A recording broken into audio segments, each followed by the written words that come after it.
Sebelum melanjutkan, jangan lupa subscribe dulu, terima kasih. Bab 143 kembali. Jian tak tertandingi. Dia mengatakan namanya adalah Jian Wushuang. Saya belum pernah mendengar nama itu sebelumnya. Dengan pedang di tangan, tak ada yang bisa menandinginya. Sombong sekali. Dia seharusnya menjadi pendekar pedang, tetapi dia mengalahkan Ouyang Haoiwei tanpa pedang. Para prajurit yang banyak jumlahnya sedang berdiskusi. Mereka belum pernah mendengar nama Jian Wushuang sebelumnya. Namun, mulai hari ini, mereka akan mengingatnya. Bukan hanya mereka saja, para prajurit yang tak terhitung jumlahnya di seluruh dinasti Tianzong akan segera mengetahui namanya. Bagaimanapun, dia telah mengalahkan Ouyang Haoiwei, yang menduduki peringkat ke-21 di daftar naga bumi. Dan itu adalah kekalahan telak. Tentu saja, dia akan menjadi terkenal setelah hari ini. Apa Jian Wushuang? Kamu benar-benar pendekar pedang. Ouyang Haoiwei memelototi Jian Wushuang. Pendekar pedang. Sulai yang berdiri di samping, menatap Jian Wushuang dengan mata terbelalak sambil berteriak. Pendekar pedangnya sudah cukup untuk membuktikan identitas Jian Wushuang. Pendekar pedang. Dia adalah pendekar pedang yang mengalahkan Xiao Mang, membunuh pembunuh bertopeng ungu dari Menara Bulu Darah, dan kemudian melompat ke abyss 2 tahun lalu. Dia melompat ke abyss dan mati, bukan? Bagaimana dia bisa masih hidup? Semua orang di tempat kejadian terkejut. Namun, Jian Wushuang hanya tersenyum kecil. Dia tidak mengalahkan Ouyang Haoiwei untuk menjadi terkenal di seluruh dunia. Dia hanya ingin memulihkan nama dan identitasnya. Pendekar pedang hanyalah nama samaran yang digunakannya untuk menghindari kejaran Menara Bulu Darah. Jian Wushuang adalah nama aslinya.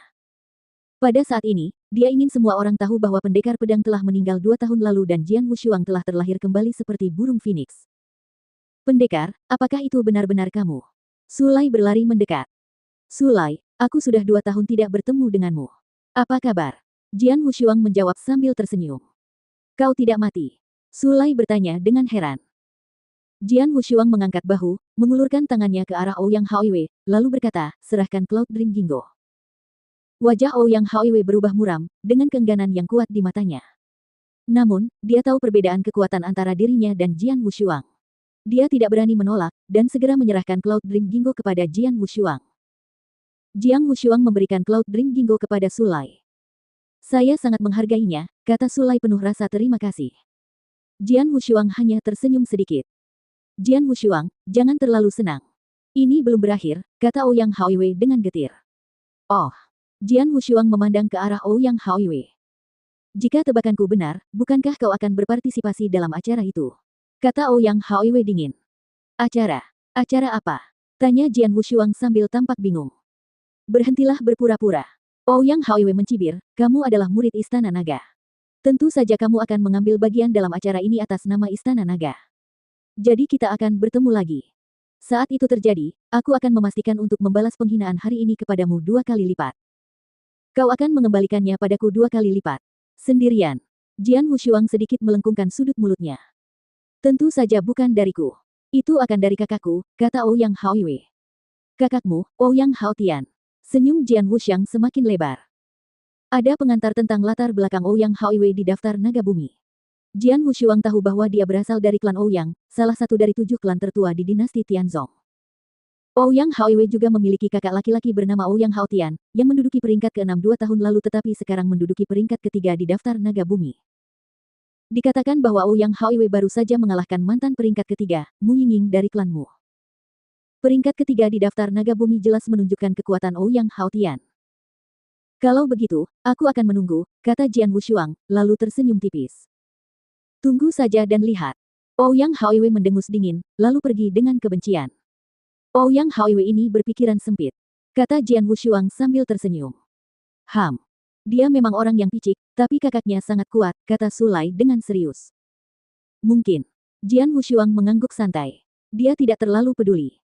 Peringkat ke-3 di daftar naga bumi memang kuat. Namun, Jian Wushuang bukan lagi bocah lelaki dari 2 tahun lalu. Pendekar pedang, aku tidak pernah menyangka kau masih hidup. Haha. Ini adalah peristiwa besar bagi seluruh Istana Naga. Ayo, kita pergi ke Istana Naga. Sulai tersenyum dan berkata, adik perempuan, kau bisa kembali dulu. Baiklah. Gadis berjubah merah yang berdiri di samping Sulai mengangguk. Kemudian, mengikuti Sulai, Jian Wushuang berjalan menuju Istana Naga.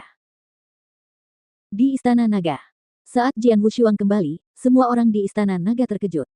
Apa? Siapa? Siapa yang telah kembali? Kepala Istana White tercengang mendengar berita itu. Itu pendekar pedang. Dia telah kembali, jawab pelayan berjubah ungu yang menyampaikan berita itu. Pendekar pedang. Ekspresi wajah kepala Istana Putih menjadi rumit. Jian Wushuang adalah bakat yang paling dia hargai.